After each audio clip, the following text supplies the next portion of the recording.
தமிழர் HD கனடாவின் இன்றைய முக்கிய செய்திகள். இலங்கை செய்திகள். இலங்கை மக்களுக்கு தேவையான உதவிகளை சீன அரசாங்கம் தொடர்ந்தும் வழங்கும் என இலங்கைக்கான சீன தூதுவர் குய் செஹன் காங் தெரிவித்தார். மட்டக்களப்பு மாவட்டத்தில் வெள்ள அனர்த்தத்தினால் பாதிக்கப்பட்டு தெரிவு செய்யப்பட்ட பயனாளிகளுக்கு சீன நாட்டு அரசாங்கத்தின் நிவாரணப் பொருட்கள் வழங்கி வைக்கப்பட்டது. கிழக்கு மாகாண ஆளுநர் இலங்கைக்கான சீன தூதுவரிடம் விடுத்த வேண்டுகோளின் அடிப்படையில் இந்த நிவாரணம் வழங்கி வைக்கப்பட்டன. இந்த நிகழ்வு மட்டக்களப்பு திராய்மடுவில் உள்ள புதிய மாவட்ட செயலகத்தில் மட்டக்களப்பு மாவட்ட அரசாங்க அதிபர் திருமதி ஜே முரளிதரன் தலைமையில் நடைபெற்றது. இந்த நிகழ்வில் பிரதம அதிதியாக இலங்கைக்கான சீன தூதுவர் குய் செஹன் காங் கலந்து கொண்டதுடன் சீன தூதரகத்தின் பிரதம அரசியல் பிரிவிற்கான அதிகாரி குயின் லிஹோன், மேலதிக அரசாங்க அதிபர்களான திருமதி ஸ்ரீகாந்த், திருமதி முகுந்தன் மற்றும் தூதரக அதிகாரிகள், மாவட்ட செயலக உத்தியோகஸ்தர்கள் கலந்து கொண்டனர். மட்டக்களப்பு மாவட்டத்தில் வெள்ள அனர்த்தத்தினால் பாதிக்கப்பட்ட 770 குடும்பங்களுக்கான நிவாரணப் பொருட்கள் நேற்றைய தினம் உத்தியோகபூர்வமாக மாவட்ட அரசாங்க அதிபரிடம் வழங்கி வைக்கப்பட்டன.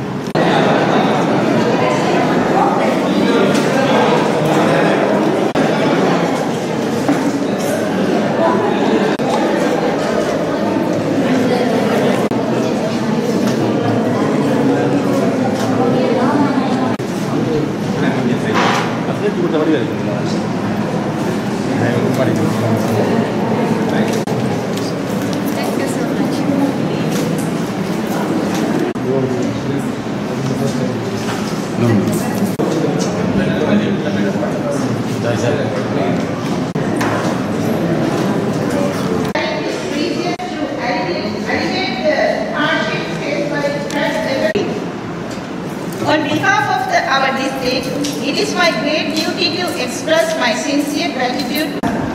உடலுறவு பொதிகளை விநியோகிக்கும் விதமாக நமது கௌரவ ஆளுநரின் அறிவுறுத்தலுக்கு அமைவாக சைனா எம்பசி சீன தூதுவரகம் எங்களுக்கான 770 உலர் உணவு பொதிகளை வழங்கியுள்ளது. அந்த வகையில் நமது மட்டக்களப்பு மாவட்டம் சார்பாக சீன தூதுவர் அவர்களுக்கும் அவர்களுடைய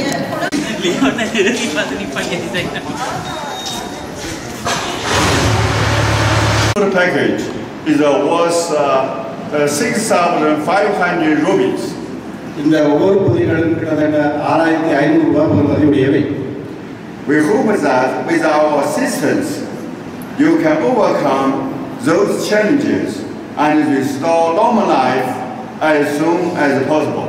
உண்மையிலே இந்த உதவிகள் கடந்த வெள்ளத்தினால் பாதிக்கப்பட்ட China will continue to extend a helping hand to help our Sri Lanka brothers and sisters to tide over the current difficult time to the best capacity, to the best of our capacity. உண்மையிலே தொடர்ச்சியாக இந்த உதவிகளை நாங்கள் தொடர்ந்து வழங்குவதற்கும் எங்களுடைய ஏற்றவாறு உங்களுக்கு ஏற்படுகின்ற தேவைகளுக்கு ஏற்ற உதவிகளை வழங்குவதற்கும் நாங்கள் எதிர்காலத்தில் எதிர்பார்க்கிறோம். Thank you once again for your support and participation. You can believe the Chinese people will always stand firmly with all of you. Thank you.